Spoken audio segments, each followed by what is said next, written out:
पता ना खानदान के नाम डूबल कि अब तो ई डेरा पे पहुंच के बहुरिया के देखला के बाद पता चल।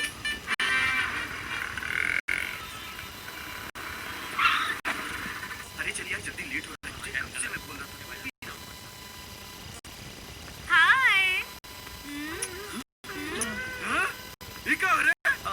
नमस्ते। क्यों नमस्ते है?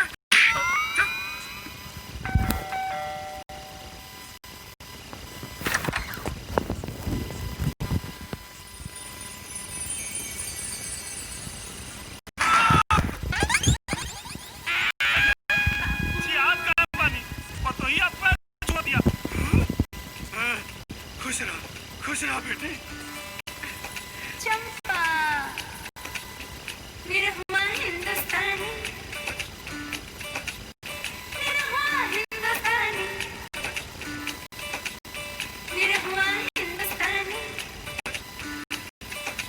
निरहुआ हिंदुस्तानी।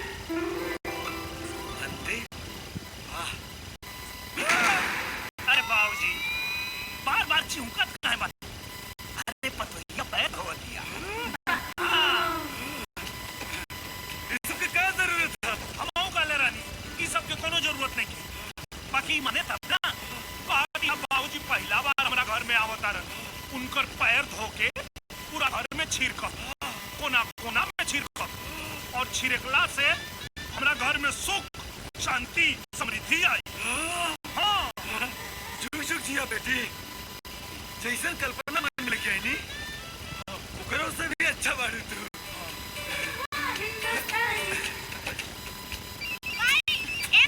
बाबूजी के फोन। हेलो। अरे सुपर से भी ऊपर। अरे तो हमनी के भी ऐसन बतो खोज न पाई सा।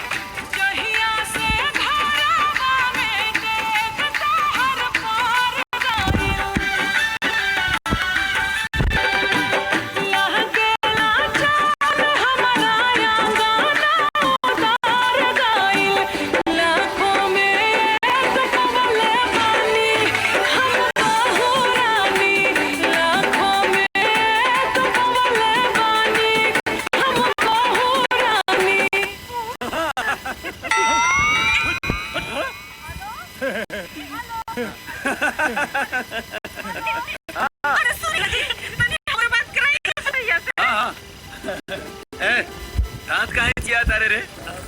इतना खुश होखे के जरूरत नहीं खे। अरे ई त हमारा पूर्वज लोगन के आशीर्वाद बा जो तोरा नियन बस के इतना संस्कारित पतोह मिल गए। ले माई से बात कराओ पतोह के।